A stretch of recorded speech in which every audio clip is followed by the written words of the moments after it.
स्वागत है आपका अखंड भारत न्यूज चैनल में। मैं हूं आपके साथ आर.के. शुक्ला। आइए देखते हैं कुछ खास खबर। आज गोपाष्टमी का पावन पर्व है। आज के दिन से ही भगवान श्री कृष्ण जब छठे वर्ष में लगे तो उन्होंने अपनी माँ यशोदा जी को कहा कि मैया अब हम बड़े हो गए हैं। तो मैया बोली कि क्या करें? बोला अब हम छोटे छोटे बछड़ों को नहीं चराएंगे। बोले तुम क्या करोगे? बोला अब हम बड़ी बड़ी गायों को लेके जाएंगे। तो मैया बोली कि जाओ तुम अपने पिताजी नंद बाबा के पास जाओ। तो भगवान कृष्ण गए नंद बाबा के पास और नंद बाबा से बोले कि बाबा अब हम बड़े हो गए हैं, अब हम बड़ी बड़ी गायों को चराने ले जाएंगे। तो बाबा ने कहा नहीं अभी तुम लाला छोटे हो। तो कन्हैया ने जिद कर ली कि नहीं अब हम बड़े हो गए हैं। तो नंद बाबा ने कहा जाओ पंडित जी को बुला के लाओ, उनसे मुहूर्त पूछो। तो भगवान कृष्ण पंडित जी के पास गए। पंडित जी से बोले पंडित जी आज का ही मुहूर्त निकाल दो, हम आपको खूब सारा माखन खिलाएंगे।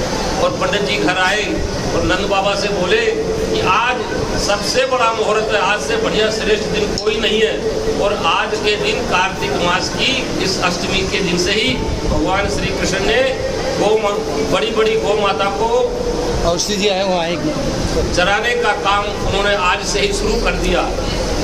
और आज के उसी उपलक्ष्य में पूरी विश्व की सनातन संस्कृति आज के दिन गोपाष्टमी मनाती है, क्योंकि भगवान जिस दिन भी जिस समय भी जो कार्य कर दे वही मुहूर्त शुभ है, वही दिन समय शुभ है, वही सब कुछ वो आनंद है। तो पूरा भारत पूरा विश्व आज के दिन से ही गोपाष्टमी का पावन पर्व मनाती है। और भगवान श्री कृष्ण कहते हैं गावो ममाग्रत में संतु, गावो में संतु प्रश्नते, गावो में सर्वत्र संतु, अहम गवाम मध्यम वसायामी। एक परम ब्रह्म परमेश्वर भगवान श्री कृष्ण कह रहे हैं गाय मेरे आगे हो, मेरे पीछे हो, मेरे चारों तरफ हो और मैं गायों के मध्य वास करूं।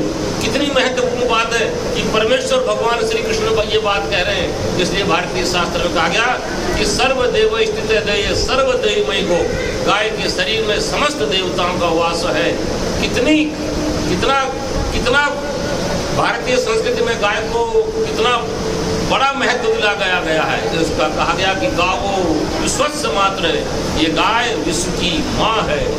और जब ये गाय माता सुबह से शाम तक खेत में चरने जाती थी और जब शाम को 5 बजे 6 बजे जब सूरज छिपता था, जब ये गाय माता वापस खेतों से लौटती थी और उनके चरणों से जो धूली उड़ती थी, तो भगवान कृष्ण कहते हैं ये धूली जब मेरे मस्तिष्क पर पड़ जाती है तो मैं धन्य हो जाता हूँ। और उस समय को गोधूली वेला कहते हैं। तो कितना गाय से जुड़ी एक एक चीज भारतीय संस्कृति में पूजनीय है, वंदनीय है। तो मैं पूरी भारत के लोगों को निवेदन करूंगा कि जिस काम को भगवान श्री कृष्ण करते रहे उन्हें हम सबको भी करना है। वर्तमान में हम गाय माता के महत्व को भूल गए हैं।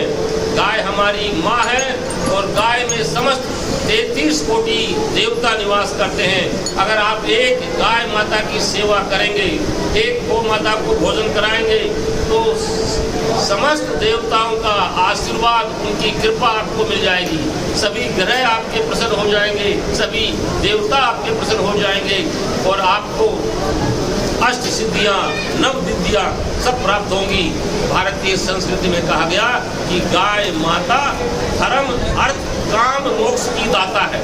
एक गाय माता की सेवा से आपको धर्म भी मिलता है, धन भी मिलता है, आपकी कामनाएं भी पूरी होती है और आपको मोक्ष भी प्राप्त होता है।